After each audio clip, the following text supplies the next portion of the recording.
The forest whispered secrets that day, secrets that would forever change the lives of two strangers from different worlds. If you've ever wondered whether fate is real, this story might just convince you.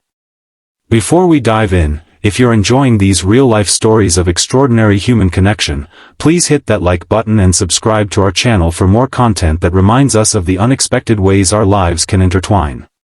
Jack Mercer never expected to find her there, crumpled against the base of an ancient oak, her expensive blazer soaked with blood. He never imagined that this chance encounter would not only save her life but ultimately rescue his own. And Catherine Wells, despite her corner office on the 47th floor and her name on the masthead of one of the country's largest tech companies, never thought she'd owe her life to a struggling single father who could barely make rent. Their story begins on an ordinary Tuesday in October, when the woods that separated their very different worlds became the unlikely stage for a miracle neither of them saw coming. Jack had always found solace in the forest. At 36, his life hadn't turned out the way he'd planned.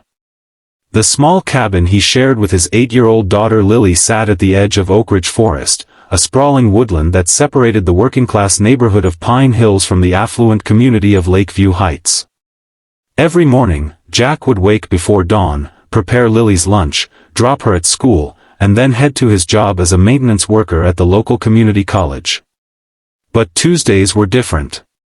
Tuesdays were his day off, and after dropping Lily at school, he would spend hours hiking through the forest, photographing wildlife with the old Nikon camera his late wife had given him before cancer took her 3 years ago. Photography wasn't just a hobby, it was therapy, a way to process his grief and find moments of beauty in a life that often felt overwhelming. That particular Tuesday started like any other. The autumn air was crisp, leaves crunching beneath his boots as he followed a familiar trail. He'd been tracking a family of deer for nearly an hour when he decided to venture off the path, following a small stream that cut through the heart of the forest. That's when he heard it, a faint moan carried on the wind. At first, he thought it might be an injured animal. But as he moved closer, pushing aside low-hanging branches, he saw her.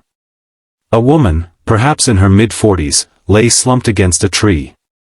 Her tailored charcoal suit was a stark contrast to the forest floor, and a thin line of blood trickled from her temple. Beside her lay a shattered phone and a small leather briefcase. "Hey! Can you hear me?" Jack rushed forward, kneeling beside her. Her eyes fluttered open, deep brown and disoriented. "Help," she whispered, her voice barely audible. "Please." Jack's wilderness first aid training kicked in. He checked her vitals, noting her rapid pulse and the concerning pallor of her skin. The head wound was bleeding steadily, and when he gently examined her, he discovered she couldn't move her left leg without excruciating pain. "I'm going to get you out of here," he promised, already calculating the fastest route back to the trail. "Can you tell me your name?" "Catherine," she managed, wincing as she tried to shift position. "Catherine Wells." The name meant nothing to Jack then. He had no idea he was cradling the head of Catherine Wells, CEO of Horizon Technologies, one of the most powerful women in the business world. All he saw was someone in desperate need of help. With no cell service in this part of the forest, Jack knew he had to move her. He fashioned a makeshift splint for her leg using branches and strips torn from his flannel shirt, then carefully lifted her into his arms. She was lighter than he expected, but the journey back to the trail would be challenging. "Stay with me, Catherine," he urged as her eyes began to close. "Tell me about yourself. What were you doing out here?" "Running," she murmured. "I always run here, away from everything." As Jack carried her through the forest, Catherine drifted in and out of consciousness. He kept talking, hoping to keep her awake, telling her about Lily, about his photography, about anything that came to mind. The trail seemed endless, each step more difficult than the last, but Jack refused to stop. Finally, they reached the forest's edge, where Jack's old pickup truck waited. He gently placed Catherine in the passenger seat and drove as fast as he dared to Oakridge Memorial Hospital. What Jack didn't know then was that Catherine Wells had disappeared that morning. Her executive assistant had raised the alarm when she missed a crucial board meeting, something that had never happened in her 15 years at the company. Police were already searching, but no one had thought to look in the woods that separated the corporate world from Jack's humble neighborhood. At the hospital, everything happened in a blur. Catherine was whisked away on a gurney, and Jack found himself in a waiting room, his clothes stained with her blood, trying to explain to a skeptical nurse how he'd found the woman in the forest. Hours passed before a doctor approached him. "Mr. Mercer? Ms. Wells is stabilized. She had a severe concussion, a fractured femur, and was suffering from hypothermia. If you hadn't found her when you did." The doctor's implication hung in the air. "She's asking to see you." Jack hesitated. He needed to pick up Lily from school soon, but something compelled him to follow the doctor down the sterile hallway to Catherine's room. She looked different lying in the hospital bed, smaller somehow, more vulnerable. The power suit had been replaced with a hospital gown, and her dark hair, which had been in a tight bun, now fell loose around her shoulders. "You saved my life," she said simply when she saw him. Her voice was stronger now, with a clarity and precision that hinted at her usual authority. Jack shrugged, uncomfortable with the gratitude in her eyes. Anyone would have done the same. But they didn't. "You did." She studied him with an intensity that made him shift his weight from one foot to the other. "The doctors told me you carried me nearly 2 miles through the forest." "I should go," Jack said, glancing at his watch. "I have to pick up my daughter from school." "Of course." Catherine nodded, then winced at the movement. "But please, tell me your name before you leave." "Jack. Jack Mercer." "Thank you, Jack Mercer. I won't forget what you did today." As Jack turned to leave, he had no idea how prophetic those words would prove to be. The next day, Jack returned to his regular routine, trying to put the strange encounter behind him. He didn't watch the business news, so he missed the headlines about Catherine Wells' accident and miraculous rescue. He didn't know that reporters were already trying to track down the mysterious forest hero who had saved one of the most influential women in tech. It wasn't until he returned home from work, exhausted from a day of fixing leaky pipes and faulty electrical outlets, that he discovered a sleek black car parked outside his cabin. A tall man in a suit stood beside it, looking distinctly out of place among the pine trees and weathered cabins of Pine Hills. "Mr. Mercer?" The man approached as Jack stepped out of his truck. "My name is David Chen. I'm Ms. Wells' personal assistant. She'd like to speak with you." Jack frowned, glancing toward his cabin where he knew Lily was waiting with Mrs. Patel, their elderly neighbor who watched her after school. "Now isn't a good time." "She understands that," David said smoothly, handing Jack a business card with a phone number handwritten on the back. "She asked me to give you this. It's her personal number. She'd appreciate it if you'd call when you have a moment." Jack took the card reluctantly, tucking it into his pocket.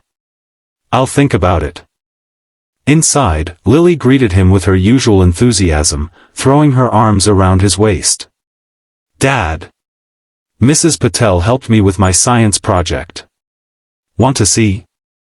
For the rest of the evening, Jack focused on Lily, helping with homework, making dinner, reading her favorite story before bed. But after she fell asleep, he found himself sitting at their small kitchen table, turning Catherine's business card over in his hands. Curiosity finally got the better of him. He searched her name online and was stunned by what he found. Catherine Wells wasn't just any businesswoman, she was a legend in the tech industry.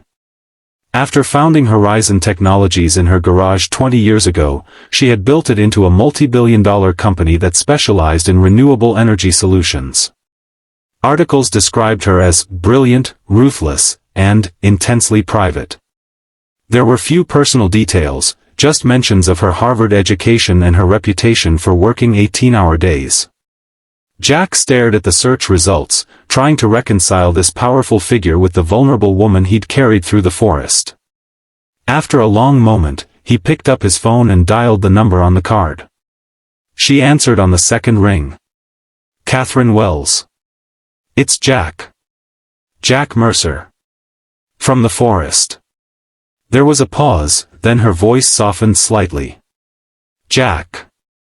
Thank you for calling. How are you? I'm fine. How's your leg? Broken in 2 places, but they say it will heal. The concussion was more concerning, but I'm already feeling better. She hesitated. Jack, I'd like to thank you properly for what you did. Would you and your daughter join me for dinner once I'm released from the hospital? Jack's instinct was to refuse. What could they possibly have in common? But something in her voice, a note of genuine gratitude, perhaps even loneliness, made him reconsider. All right, he said finally. But nothing fancy. Lily's only 8, and I'm not exactly comfortable in high-end restaurants.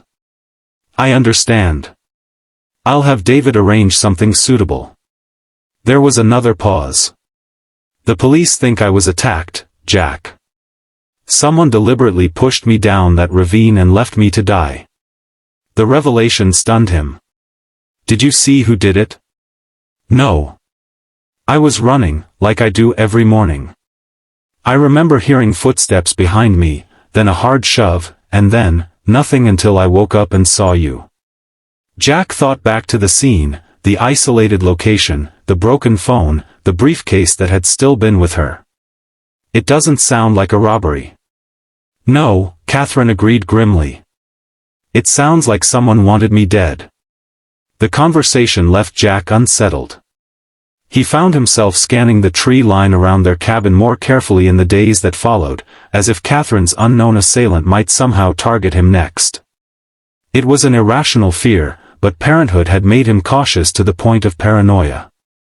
A week later, David Chen called to arrange dinner. Catherine had been released from the hospital and was recovering at her home in Lakeview Heights. She had suggested a casual restaurant halfway between their homes, a place called Milo's that served comfort food in a family-friendly atmosphere. When Jack told Lily they were having dinner with someone he had helped in the forest, her eyes widened with excitement. Like a princess? Did you rescue a princess, Dad?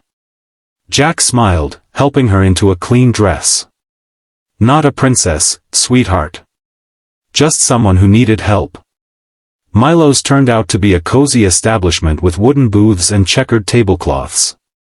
Catherine was already there when they arrived, seated in a corner booth, her injured leg extended carefully to one side. She wore simple dark jeans and a soft blue sweater, a far cry from the power suit Jack had first seen her in. Her dark hair was pulled back in a loose ponytail, and without makeup, she looked younger, less intimidating. She smiled when she saw them, her expression warming as Lily approached shyly, half hidden behind Jack's leg. You must be Lily, Catherine said, extending her hand as if greeting a business associate. I'm Catherine. Your dad helped me when I was hurt. Lily shook her hand solemnly. Did he carry you like a princess? Catherine laughed, a genuine sound that transformed her face. Yes, actually. He did. The dinner was surprisingly comfortable.